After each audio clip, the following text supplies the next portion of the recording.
The champagne flute slipped from Scarlet Winter's trembling fingers, shattering against the marble floor of the prestigious Meridian Gallery.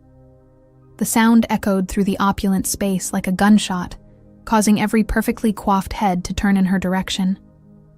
But it wasn't the broken glass that made her heart race. It was the email notification glowing on her phone screen. Final notice: business closure in 72 hours. Her eco-friendly fashion startup, Verde Couture, was dying. 3 years of blood, sweat, and maxed-out credit cards were about to vanish unless she could secure the backing she desperately needed. Tonight's charity auction at the Meridian wasn't just another social event. It was her last shot at meeting the kind of investors who could save everything she'd worked for. The problem? Everyone here was worth more than her entire neighborhood, and she was wearing a dress she'd sewn herself from discounted fabric, paired with shoes held together by prayer and superglue. "Excuse me, miss."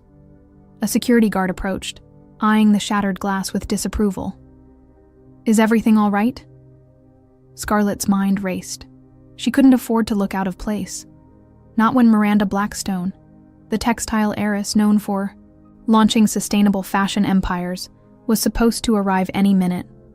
One wrong move, and she'd be escorted out before she could even attempt her pitch. "Oh, how clumsy of me," she laughed, affecting what she hoped sounded like old money. Nonchalance. "I suppose I'm just excited about the Monet acquisition my family is considering. You know how it is when you're spending 8 figures. The adrenaline gets to you." The guard's demeanor shifted instantly. "Of course, ma'am. I'll have someone clean this up immediately." As he walked away, Scarlett exhaled slowly. She'd bought herself time, but now she had a bigger problem. If anyone started asking about her family's art collection, or her supposed wealth, her entire plan would crumble. She needed credibility, and fast. That's when she spotted the advertisement on her phone. An ad that felt like divine intervention. Sophisticated companions for elite events. Discretion guaranteed.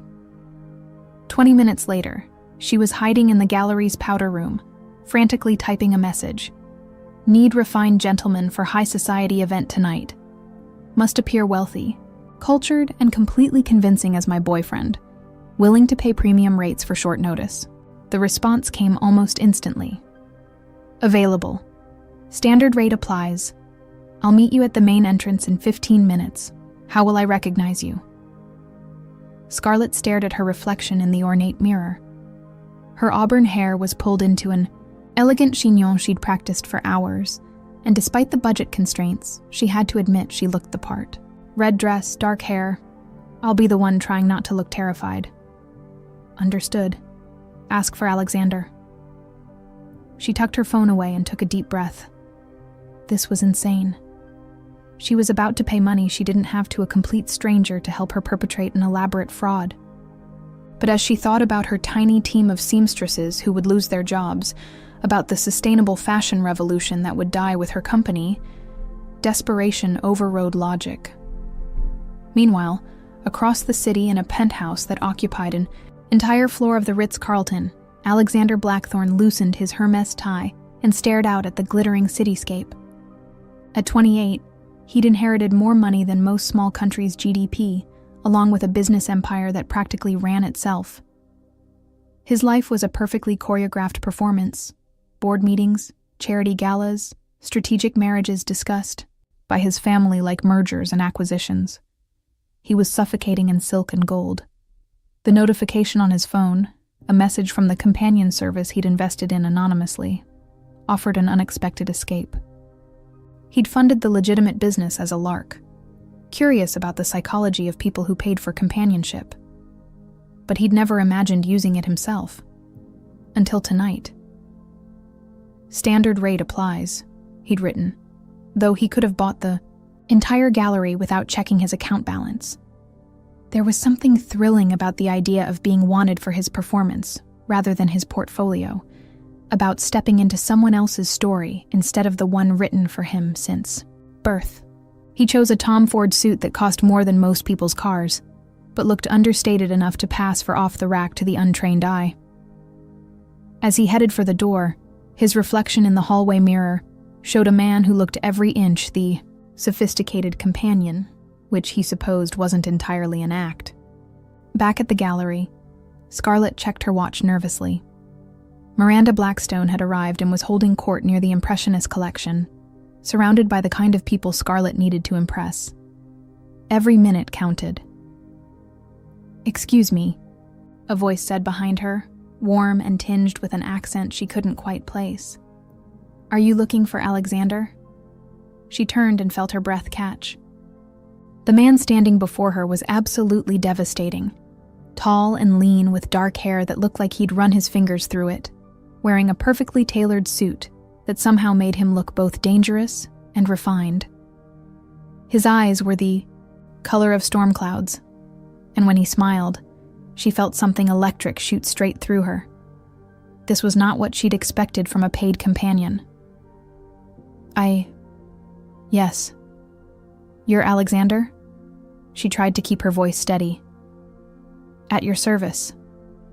He took her hand and brought it to his lips in a gesture that should have seemed ridiculous, but instead made her knees weak. "And you must be the woman brave enough to take on high society with nothing but determination and a stunning smile." The way he said it made her feel like she actually was brave instead of desperate. "How did you know I was—" "The way you're standing," he said, offering her his arm. "Like you're ready to fight the world, but hoping you won't have to." "I recognize the posture. Shall we go make you impossible to ignore?" As they walked toward the main gallery, Scarlett realized she was in serious trouble. She'd hired Alexander to help her fake a romance, but the way her heart was hammering against her ribs felt dangerously real. The moment they stepped into the main gallery together, Scarlett felt the shift in atmosphere. Conversations paused mid-sentence as heads turned to assess the striking couple. Alexander's presence beside her was like wearing armor made of confidence.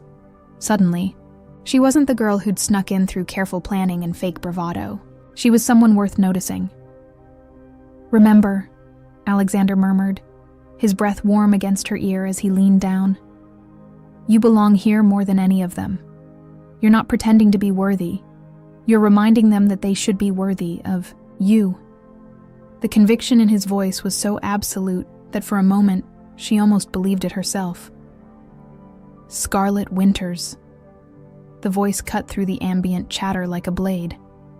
Miranda Blackstone approached them, her silver hair swept into a flawless chignon, wearing a dress that probably cost more than Scarlett's rent for 6 months. "I was hoping to catch you tonight. Your work with sustainable textiles has been creating quite the buzz in my circles." Scarlett's heart stopped. Miranda knew who she was, but how? She'd been so careful to keep Verde Couture under the radar until she was ready for the big reveal. Unless, "Mrs. Blackstone." Alexander stepped in smoothly, his arm tightening protectively around Scarlett's waist. "How lovely to see you again. I trust the vineyard acquisition in Tuscany went well." Miranda's eyes lit up with recognition. "Alexander Thornfield. I should have known. You always did have exquisite taste in companions." She turned back to Scarlett with renewed interest. "Any woman who can capture the attention of the most eligible bachelor in 3 countries must be extraordinary indeed." Scarlett felt like she was drowning in champagne bubbles. Alexander was known here? Not just known, he was apparently some kind of social royalty. She shot him a panicked glance, but he merely smiled that devastating smile and squeezed her hand reassuringly. "Scarlett is revolutionizing sustainable fashion," he said with genuine pride that made her chest tighten. "Her approach to eco-friendly luxury is exactly what the industry needs. Isn't that right, darling?" The endearment rolled off his tongue, like honey. And despite knowing it was all performance, Scarlett felt heat bloom in her cheeks. Yes. We're working on a new line that uses recycled ocean plastics transformed into silk-like fibers. The process is completely carbon neutral." It was true, even if the "we" currently consisted of herself and 2 seamstresses working out of a converted garage. But Miranda's eyes sharpened with interest. Fascinating.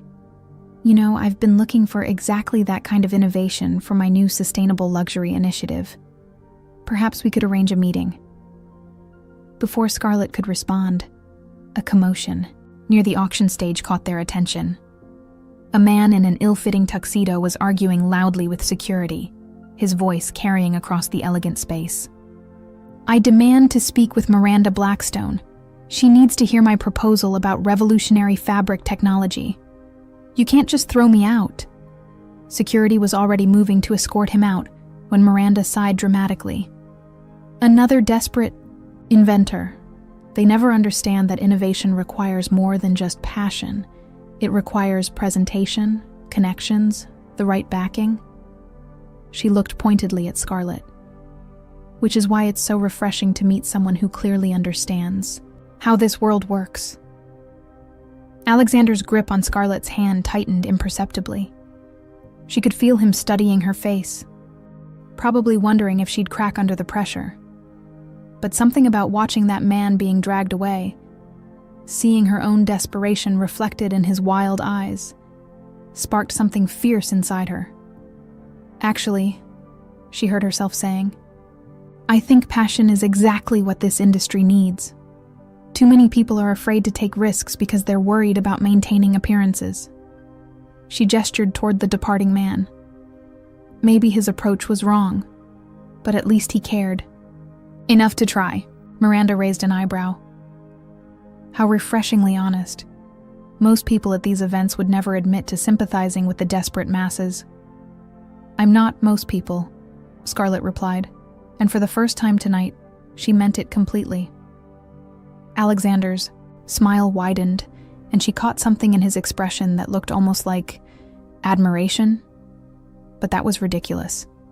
He was being paid to admire her. "Well," Miranda said, checking her diamond-encrusted watch, "I'm afraid I must circulate. But I'm serious about that meeting, Scarlett. Have your people call my people." She pressed an elegant business card into Scarlett's hand. "And Alexander, do bring her to the Hamptons fundraiser next weekend. I'd love to introduce her to some potential investors." As Miranda glided away, Scarlett stared at the business card, in disbelief. This was it. The opportunity she'd been desperate for. But now she felt like she was standing on the edge of a cliff, and the ground beneath her feet was crumbling. "Breathe," Alexander said softly, his thumb tracing soothing circles on her palm. "You were perfect. Perfect." She turned to face him, her voice dropping to an urgent whisper. "I just agreed to meet with one of the most powerful women in fashion, and she wants to introduce me to investors at some Hamptons event. I can't afford a weekend in the Hamptons. I can barely afford to keep you for tonight." Something flickered across Alexander's face, an expression she couldn't quite read. "About that," he said carefully, "perhaps we should discuss the terms of our arrangement." Before she could ask what he meant, the lights dimmed and an announcement echoed through the gallery. "Ladies and gentlemen, the auction will begin in 5 minutes. Please take your seats." "Come," Alexander said, offering his arm again. "We have a performance to finish."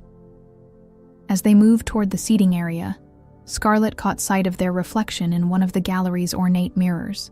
They looked like they belonged together, like they belonged here. The woman in the reflection was poised, elegant, confident. She looked like someone who could revolutionize an industry and charm investors at Hamptons fundraisers. The problem was, that woman was built on lies. And as Alexander guided her to seats in the front row, seats that probably cost more than her monthly grocery budget, Scarlett realized she was falling for her own deception. Worse yet, she was falling for the man helping her perpetuate it. During the auction, she watched Alexander bid casually on a small Degas sketch, dropping $50,000 like it was pocket change. When he caught her staring, he shrugged. "I like to support the arts," he said simply. But Scarlett was beginning to suspect there was nothing simple about Alexander Thornfield at all. The morning after the gallery event, Scarlett sat in her cramped studio apartment, staring at Miranda Blackstone's business card as if it might spontaneously combust. Sunlight streamed through her single window, illuminating the chaos of fabric, swatches, sketches, and unpaid bills that constituted her life's work. The contrast between last night's opulence and this morning's reality felt like whiplash. Her phone buzzed with a text from an unknown number. "Good morning, darling. Coffee? We need to discuss the Hamptons situation. A. Alexander." Even his text sounded expensive. She typed back quickly. "Can't afford coffee out. Also can't afford you for another day, let alone a weekend. Last night was amazing, but I think we should end this before I get in deeper trouble." His response came immediately. "I'm outside your building. Buzz me up." Scarlett peered out her window and saw a figure in dark jeans and a cashmere sweater leaning against what looked like a very understated, very expensive car. Even dressed down, Alexander Thornfield looked like he'd stepped off a magazine cover. "This is insane," she muttered, but pressed the buzzer anyway. When she opened her door, Alexander stood there holding 2 coffee cups and a bag from the French bakery 3 blocks away, the one she'd never been able to afford.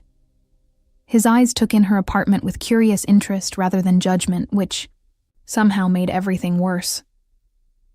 "Cozy," he said, stepping inside. "Very authentic." "You mean small and messy." She accepted the coffee gratefully, inhaling the rich aroma. "Look, Alexander, about last night." "You were magnificent," he interrupted, settling onto her second-hand couch like he belonged there. Miranda was genuinely impressed. "Do you know how rare that is?" "It doesn't matter. I can't keep this up. The Hamptons? I don't even own a car, let alone a weekend wardrobe for rubbing shoulders with billionaires." Alexander was quiet for a long moment, studying her face. When he spoke, his voice was carefully neutral. "What if I told you the money wasn't an issue?" "What do you mean?" "I mean, what if I waived my usual fee? What if we became partners in this venture instead?" Scarlett set down her coffee cup hard enough to slosh liquid onto her coffee table. "Partners? You're a companion for hire. What possible interest could you have in my business?" Something shifted in Alexander's expression. A flicker of something. That looked almost like guilt. "Maybe I'm tired of just being decoration at these events. Maybe I want to be part of something real for once." The sincerity in his voice caught her off guard. She'd expected smooth charm, not this raw honesty. "Alexander, I don't even know your last name." "Thornfield," he said quickly. Too quickly. "Right. Alexander Thornfield." She pulled out her phone and started typing. "Let me just Google you and see what—" His hand covered hers, stopping her mid-search. "Don't." The single word carried such weight that she looked up sharply. His storm gray eyes held a vulnerability she hadn't seen before, and suddenly she understood. Whatever Alexander Thornfield's story was, it wasn't the one he wanted her to find online. "Everyone has secrets," he said quietly. "Can't we just be Alexander and Scarlett for now? 2 people trying to figure out how to make something impossible work?" Before she could answer, her phone rang. The caller ID made her stomach drop. "Verde Couture, Sophia." "I have to take this," she said, stepping into her tiny kitchen alcove. "Sophia? What's wrong?" "Scarlett, we have a problem." Her seamstress's voice was tight with panic. "Mrs. Chen from the landlord's office is here. She says if we don't have next month's rent by Friday, she's terminating our lease. We'll lose the workshop, all the equipment, everything." The coffee turned to acid in Scarlett's stomach. "How much do we need?" $12,000 for rent and the late fees. $12,000. She had maybe $300 in her checking account. "I'll figure something out. Don't let them take anything, okay? I'll fix this." She hung up and found Alexander watching her with concern. Without thinking, she sank onto the couch beside him, suddenly exhausted. "Bad news?" he asked gently. "The worst. My workshop lease is up for termination. If I can't come up with $12,000 by Friday, Verde Couture is finished before it even really started. Alexander was quiet for so long that she wondered if he'd changed his mind about helping her. When he finally spoke, his voice was carefully measured.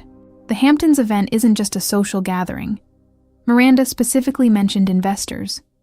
Real ones, with the kind of money that could solve your problems permanently. Right.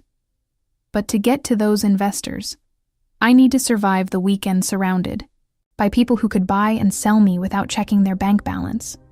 And I need to do it convincingly, with you as my fake boyfriend, which brings us back to the money I don't have to pay you.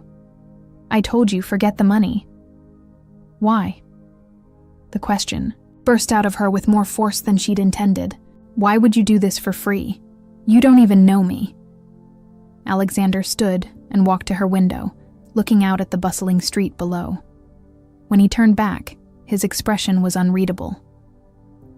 Maybe I see something in you that reminds me of who I used to be, before I got comfortable. And who were you? Someone who believed in things. Someone who thought they could change the world with passion and determination. He smiled ruefully. Turns out the world is more complicated than that. Scarlett studied his profile, noting the way his jaw tightened when he talked about his past. What happened to that person? Life happened. Money happened. Expectations happened. He looked at her directly. But watching you last night, seeing you stand up to Miranda, defend that desperate inventor, it reminded me that some things are worth fighting for. The intensity in his voice made her heart race. This felt dangerous. Not the fake relationship they'd agreed to, but the real emotions building beneath it. So what are you proposing? I'm proposing we go to the Hamptons. I'll handle all the expenses. Transportation, wardrobe, everything. In exchange, you let me help you pitch your business to the kind of people who can make Verde Couture a household name. And what do you get out of it? Alexander was quiet for a long moment. The chance to be part of something that matters. Scarlett wanted to say yes. Every survival instinct she had was screaming at her to take the lifeline he was offering. But something about this felt too good to be true. There's something you're not telling me, she said. Something about who you really are. Isn't there always? He moved closer, his presence filling her small space. We're both playing roles here, Scarlett.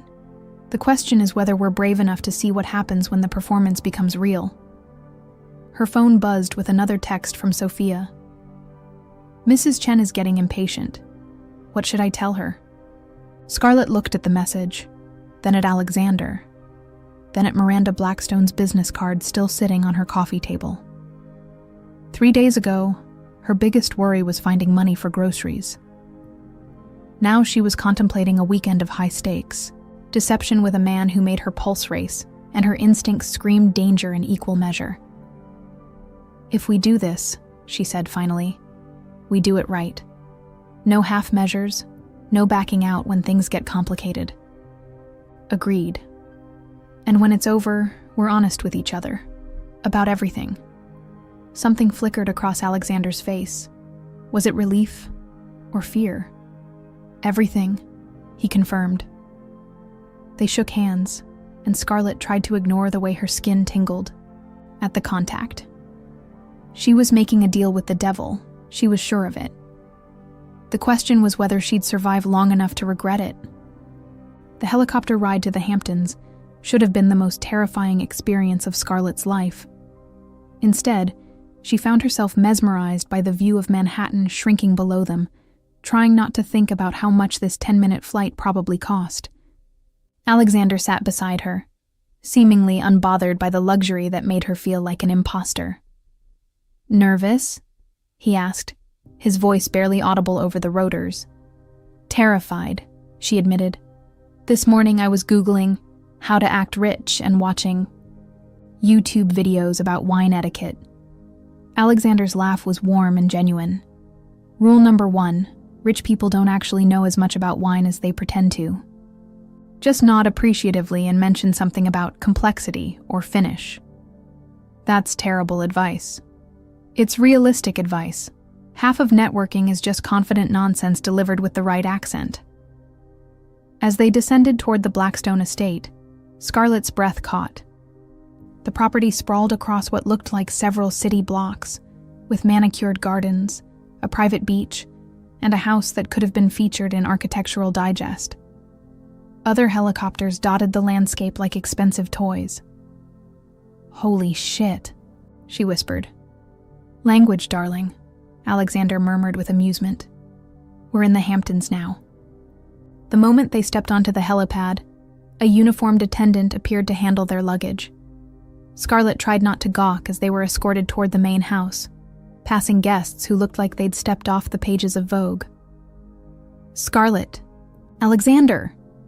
Miranda Blackstone appeared in a flowing white caftan that probably cost more than Scarlett's monthly rent. "Welcome to Seacliff Manor. I'm so thrilled you could make it." The weekend was a whirlwind of carefully orchestrated activities. There was tennis, which Scarlett had never played, sailing, which made her seasick, and endless conversations about markets and acquisitions that went completely over her head. Through it all, Alexander was her anchor, seamlessly translating the social codes and deflecting questions she couldn't answer. But it was during the Saturday evening cocktail party that everything began to unravel. Scarlett was admiring the sunset from the terrace, grateful for a moment alone, when she overheard a conversation that made her blood run cold. "I still can't believe Alexander Blackthorne is here with some nobody designer," a woman's voice drifted from behind a marble pillar. "After the scandal with his family's company, I thought he'd disappeared for good." "Blackthorne Industries stock never recovered from that insider trading investigation," another voice replied. "Although I heard the charges were eventually dropped.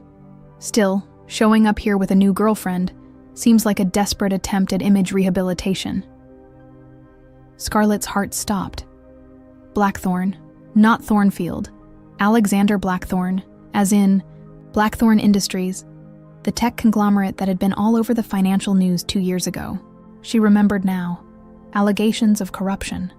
A young heir who'd vanished from public view after congressional hearings. Stock prices that had crashed overnight. She fumbled for her phone, quickly Googling Alexander Blackthorne. The results made her knees weak. There he was, her fake boyfriend, in dozens of photos from business magazines and society pages. Headlines screamed about the fallen prince of tech and Blackthorne's mysterious disappearance. But it wasn't just that he'd lied about his name. According to Forbes, Alexander Blackthorne was worth approximately $3.2 billion. "There you are," Alexander's voice behind her made her jump. "I've been looking everywhere for—" He stopped when he saw her phone screen. The blood drained from his face. "Alexander Blackthorne," she said quietly. "Billionaire, tech mogul. And apparently, according to the internet, my fake boyfriend is one of the most eligible bachelors in America." "Scarlett, I can explain." "Can you? Because I'm having trouble understanding why a billionaire would hire himself out as a paid companion.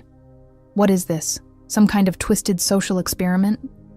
Alexander ran his hands through his hair, glancing around to make sure they weren't being overheard. "It's not what you think." "Then tell me what it is, because right now, I feel like the biggest fool who ever lived. I've been worried about paying you, and you could buy my entire building without checking your bank balance. You want the truth?" His voice was raw. "Fine. 2 years ago, my company was investigated for insider trading. The charges were eventually dropped, but not before every vulture in New York decided I was either a criminal or a coward. I couldn't go anywhere without being photographed, analyzed, whispered about. So you decided to play dress-up? I decided to disappear. I've been living quietly, staying out of the spotlight, trying to figure out who I am when I'm not Alexander Blackthorne, billionaire heir. When I saw your message on that companion site, a business I'd invested in anonymously, It seemed like the perfect opportunity to be someone else for a night. Scarlett shook her head, overwhelmed. You invested in the companion service? It was supposed to be a legitimate business helping people navigate social situations. I never imagined I'd end up using it myself. This is insane. You're insane. I'm insane for trusting you. Are you? Alexander stepped closer, his eyes intense. Because everything between us has been real, Scarlett.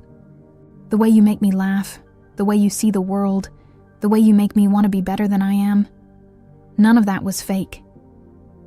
How can I believe anything you say? You've been lying to me since the moment we met. And what about you?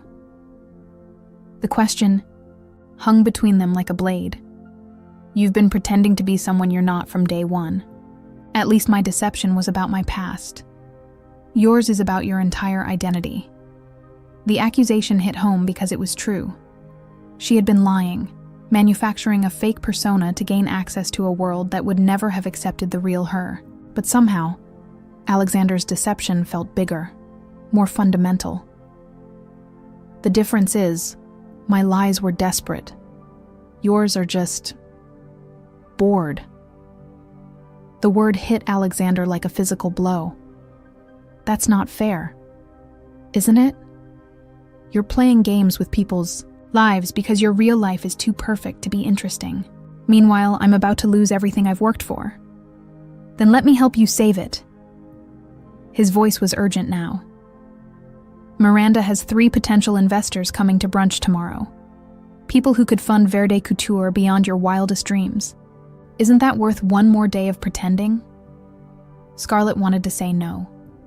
Every instinct screamed at her to walk away, to salvage what was left of her dignity and figure out another way to save her business.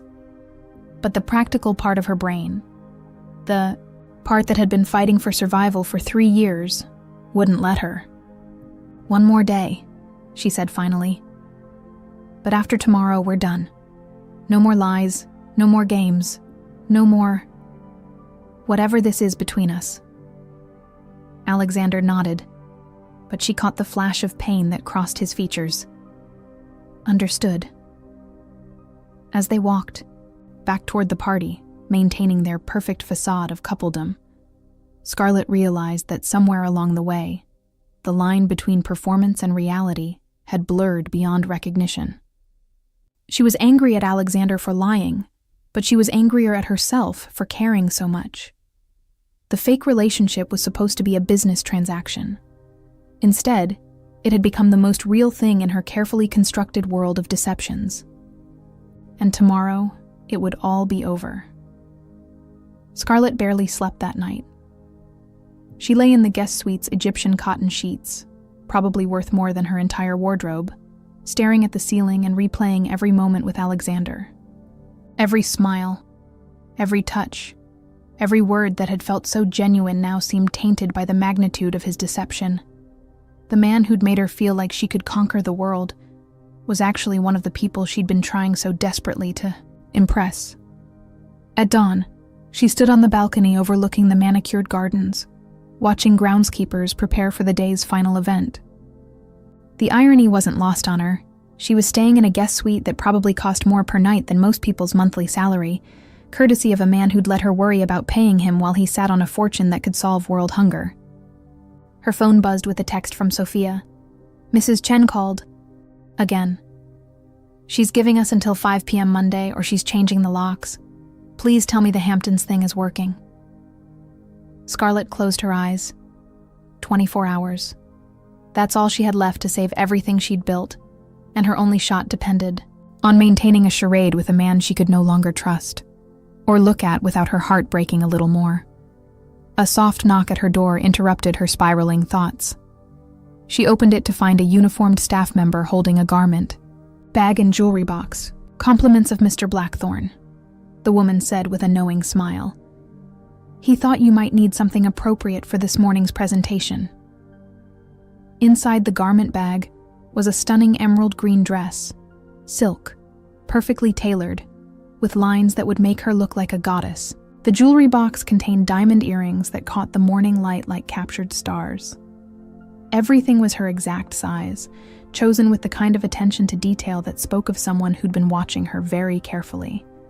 A note was tucked into the jewelry box in Alexander's distinctive handwriting. For the woman who's going to change the fashion industry. Wear it like the armor it is.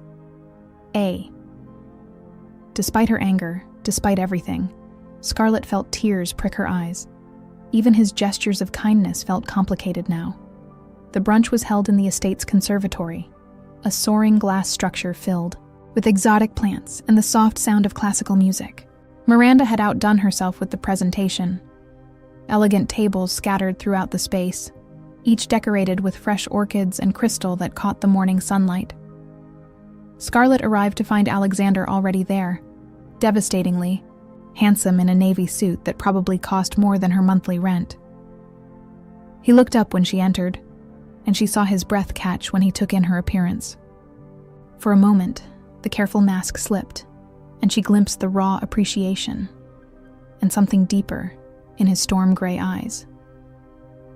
"You look," he started, then seemed to catch himself. "You look ready to conquer the world." "That's the plan," she replied coolly, though her treacherous heart skipped at the sincerity in his voice. Miranda appeared at her elbow, radiant in a flowing white ensemble. "Scarlett, darling, you look absolutely divine. Now let me introduce you to some very important people." The next hour was a carefully choreographed dance of networking. Miranda introduced her to 3 potential investors: Harrison Webb, a tech mogul who'd made his fortune in sustainable energy; Catherine Sterling, a venture capitalist known for backing revolutionary female entrepreneurs; and David Chen, whose investment firm specialized in ethical fashion brands. Each conversation felt like walking a tightrope. Scarlett had to be confident but not arrogant, passionate but not desperate, knowledgeable but not pretentious. Through it all, Alexander remained at her side, playing his role perfectly. He asked insightful questions that made her sound brilliant, redirected conversations when she stumbled, and provided the kind of social credibility that opened doors. But it was during her formal presentation that everything started to unravel. Scarlett had prepared meticulously, creating a stunning pitch about Vert de Couture's vision for sustainable luxury fashion.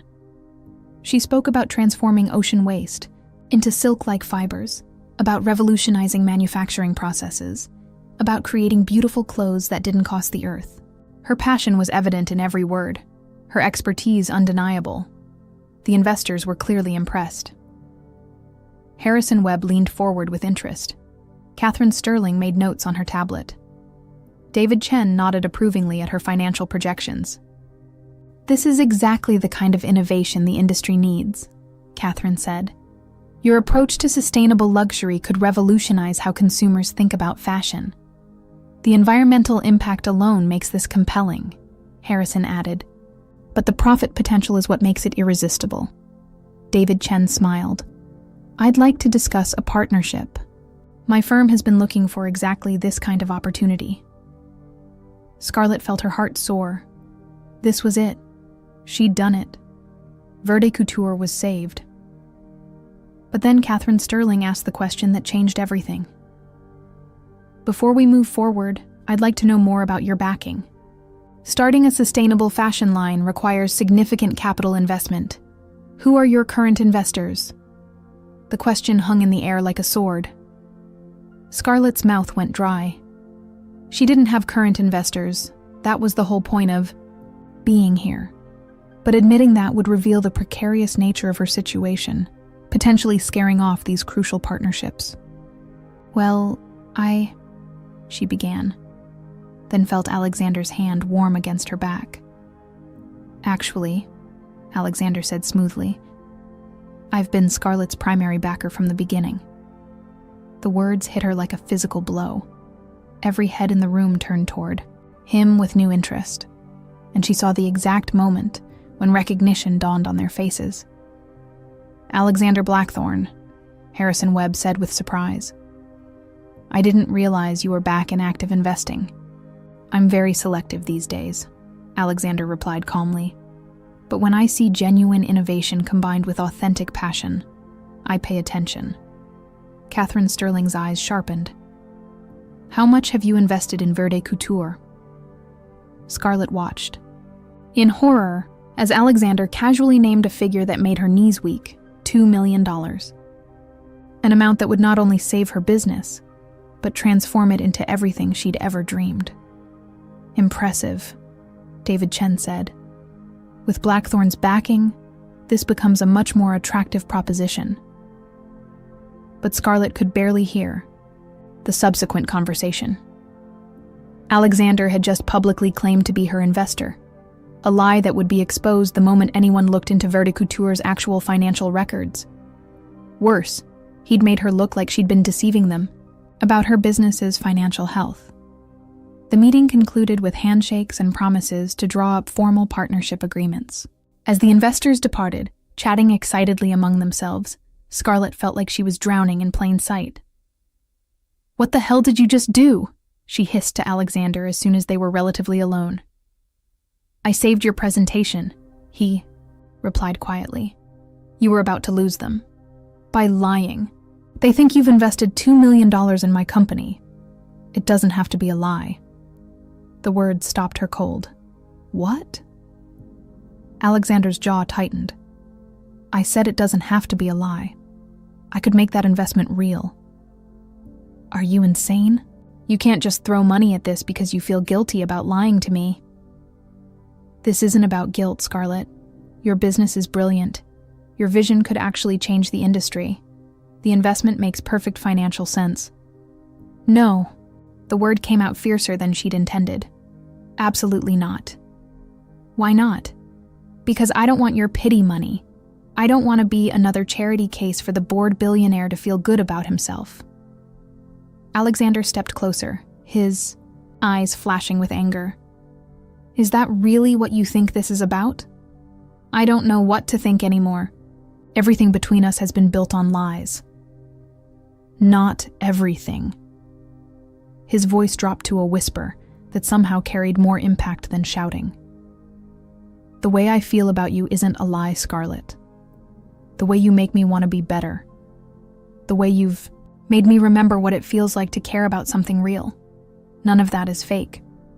How can I believe you? How can I trust anything you say when you've been deceiving me from the beginning? The same way I trusted you despite knowing you were pretending to be someone you're not." His words were gentle, but pointed. "We're both guilty of deception here. The question is whether what we've found together is worth fighting for." Before she could respond, Miranda appeared at their side, her smile bright, but her eyes sharp with curiosity. "I hope you two aren't having a lover's quarrel. It would be such a shame to ruin this perfect weekend with drama." "Not at all," Scarlett managed, forcing a smile. "We were just discussing logistics." "Wonderful, because I have a surprise for you both." Miranda's smile widened. "I've arranged for a photographer from Vogue to capture some candid shots of the happy couple. The article will be titled, 'Love and Business When Romance Meets Revolution.' It will run in next month's issue." Scarlett felt the blood drain from her face. A Vogue article would put her and their fake relationship under a microscope that would expose every lie they'd told.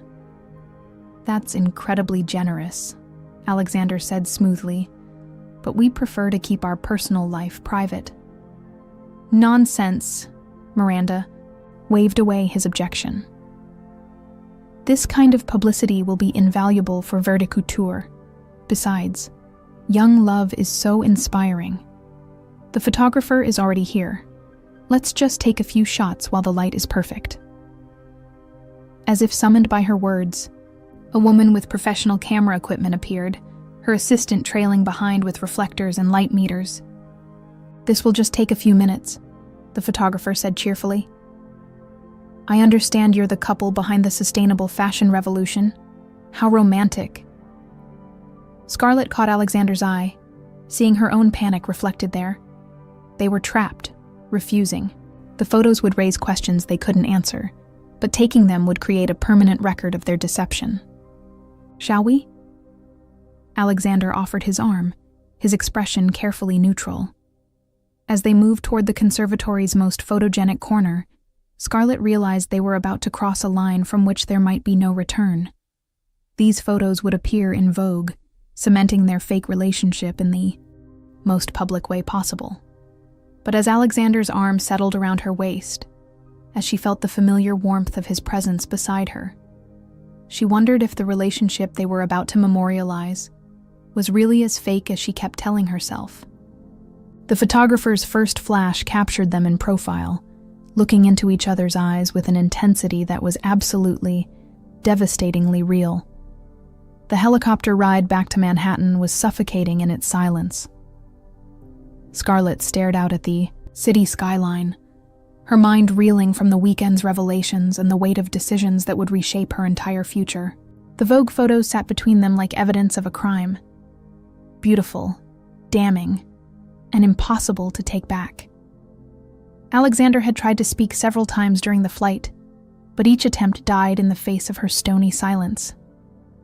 Now, as they descended toward the private helipad atop his building, because of course he owned the building, Scarlett realized she had less than 12 hours to make a choice that would define the rest of her life. Accept Alexander's investment and save Verde Couture, but forever wonder if she'd earned her success or simply been rescued by a guilty billionaire, or refuse his help, lose everything she'd worked for, and maintain her integrity while watching her dreams crumble. The helicopter touched down with barely a whisper, a luxury so smooth it felt like landing on a cloud. Alexander finally broke the silence as they disembarked. "Scarlett, please, let me explain." "There's nothing left to explain," she said, her voice hollow. "You've made your position clear. You want to buy my company's salvation, and I'm supposed to be grateful. That's not..." He ran his hands through his hair in frustration. "This isn't about buying anything. This is about believing in something worth investing in." She whirled to face him, all her pent-up emotion finally exploding. "Don't you dare. Make this sound noble. You lied to me about who you are.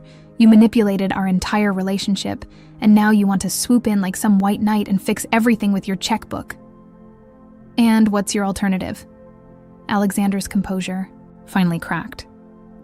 "Let your business die because you're too proud to accept help?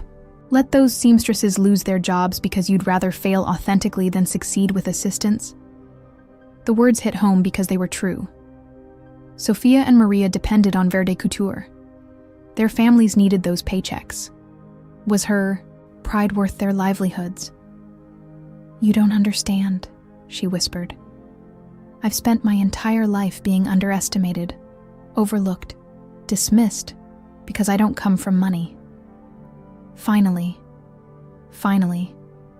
I had something that was mine, built with my own hands, my own vision, my own sacrifice.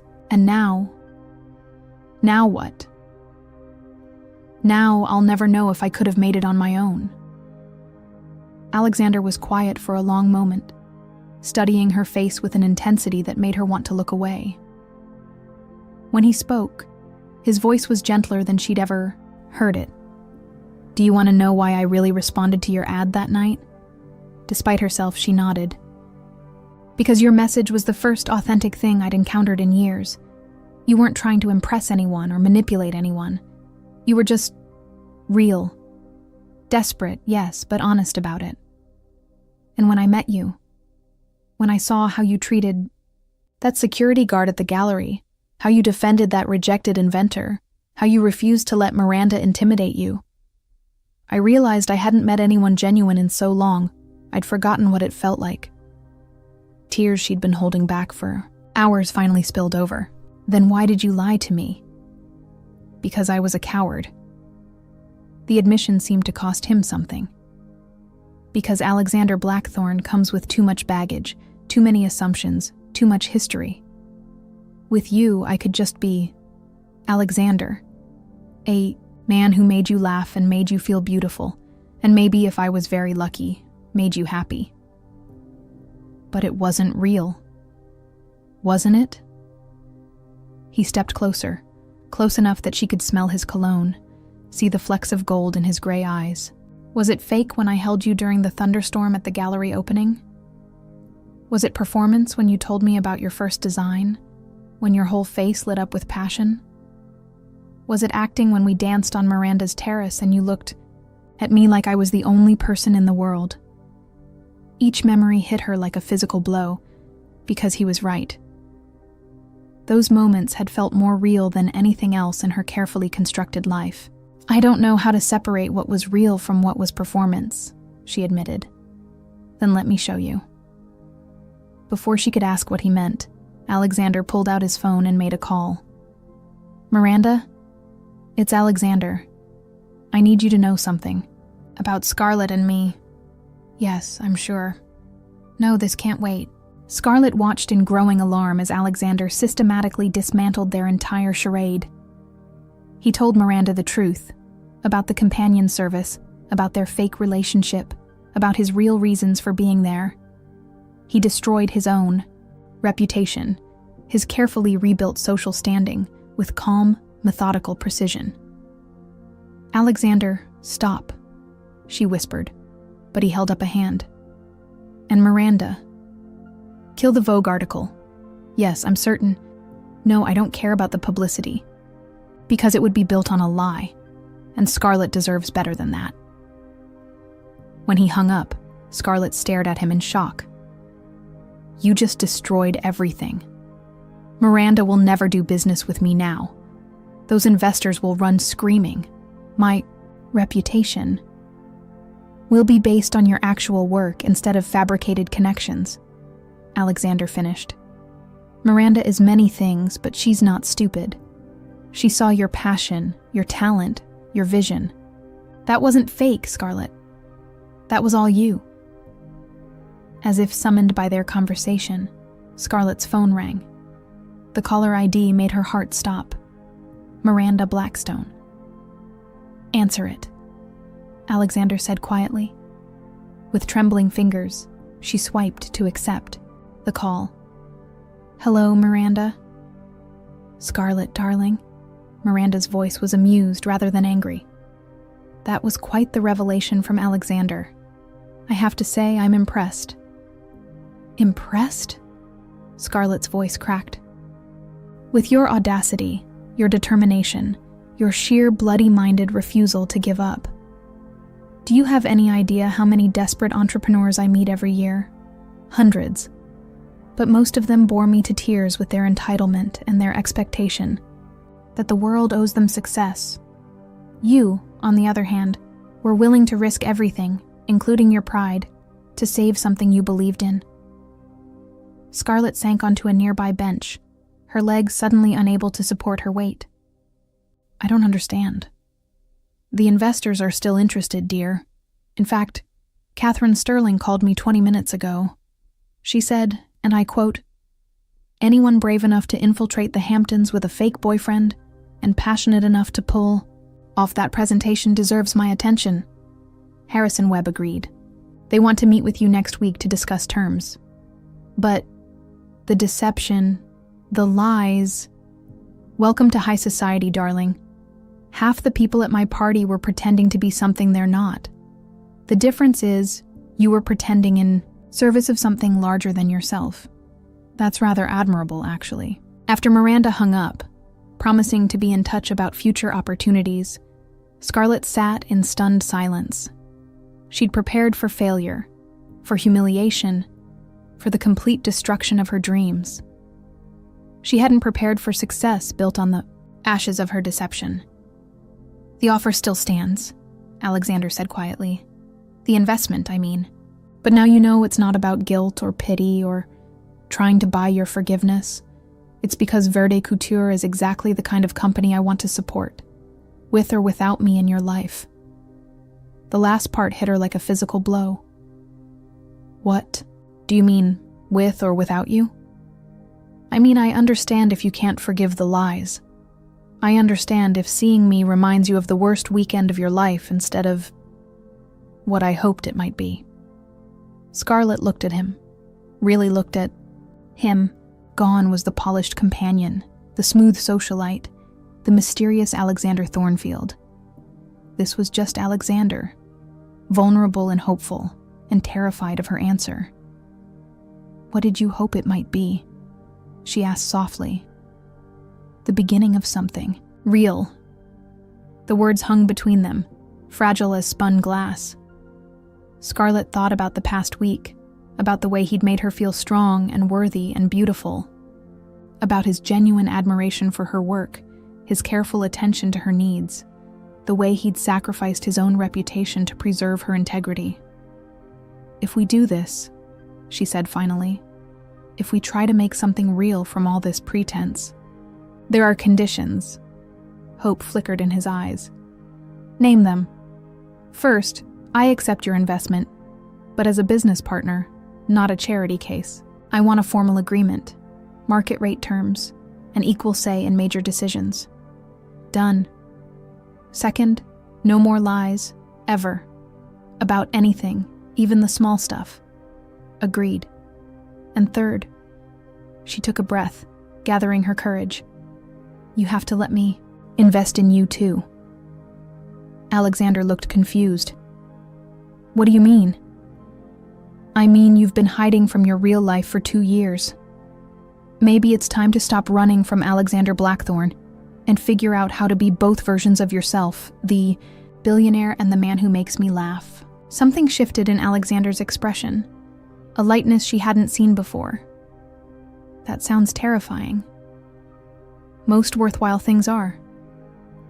He stepped closer, close enough to touch but not quite daring to. "Are we talking about the business partnership, or—" "Both," she admitted. "I'm terrified of both." "Good," he said, finally reaching for her hands. "That means it matters." When he kissed her, it felt nothing like their previous performances for an audience. This was soft and uncertain and achingly real. A question more than a statement. A beginning rather than an ending. When they broke apart, Scarlett rested her forehead against his, breathing him in. "So what happens now?" she asked. "Now we go save your workshop, tell Sophia and Maria they're getting raises, and figure out how to build something real together, both the business and this." "And the Vogue article?" Alexander grinned, the expression transforming his entire face. "We'll give them a better story. From fake romance to real partnership, the couple revolutionizing sustainable fashion." "That's a terrible headline." "We'll workshop it." 6 months later, Verde Couture's flagship store opened in Soho to lines around the block. The sustainable fashion line had exceeded every projection, with waiting lists for their signature pieces and partnerships with major retailers worldwide. Scarlett stood in the store's window, watching customers examine her designs with the kind of reverence usually reserved for fine art. "Admiring your empire?" Alexander appeared beside her, carrying 2 cups of coffee from the shop next door, the same one where they'd had their first honest conversation. "Admiring the fact that it's real," she corrected, accepting the coffee gratefully. "Sometimes I still can't believe we pulled it off." "We make a good team," he said, wrapping an arm around her waist. "Both in business and in the messier, more complicated, infinitely more worthwhile parts of life." The Vogue article had run 3 months earlier, with the headline, "Love, Lies, and Second Chances: How a Fake Romance Became Fashion's Most Authentic Partnership." The accompanying photos showed them in their workshop, covered in fabric samples and design sketches, laughing at some shared joke. They looked happy, successful, and undeniably real. "Any regrets?" Alexander asked, the question he'd been asking her every few weeks since they'd decided to make their partnership, both business and personal, official. Scarlett considered the question seriously, as she always did. She thought about the woman who'd broken that champagne glass at the gallery, desperate and afraid and willing to risk everything on an impossible dream. She thought about the lies they'd told and the truths they'd discovered and the messy, complicated, beautiful reality they'd built together. "Just one," she said finally. Alexander tensed slightly. Which is? That it took us so long to be honest with each other. His smile was radiant. Well, we have the rest of our lives to make up for lost time. As if to prove his point, he dropped to one knee, right there in the store window, pulling out a ring box that made her heart stop. "Scarlet Winters," he said, his voice carrying clearly through the glass to the growing crowd of onlookers outside. "Will you make an honest man out of me?" The ring was perfect, a vintage emerald surrounded by diamonds, elegant and unique, and absolutely right. But it was the look in Alexander's eyes that made her cry, the perfect blend of love and nervousness and hope that told her everything she needed to know about their future. "Yes," she said, laughing through her tears. "But only if you promise no more pretending." "No more pretending," he agreed, slipping the ring onto her finger. "Just us, building something real." As he stood to kiss her, the crowd outside erupted in cheers. Camera phones flashed, capturing the moment for posterity, but Scarlett barely noticed. She was too busy marveling at how perfectly Alexander fit. In her arms, how right this felt.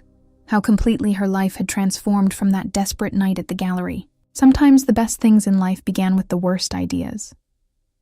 Sometimes love grew from lies, and truth emerged from deception, and the most authentic relationships were built on the ashes of elaborate pretense. And sometimes, if you were very lucky, the person you hired to help you fake a perfect life turned out to be exactly what you needed to build a real one. The end.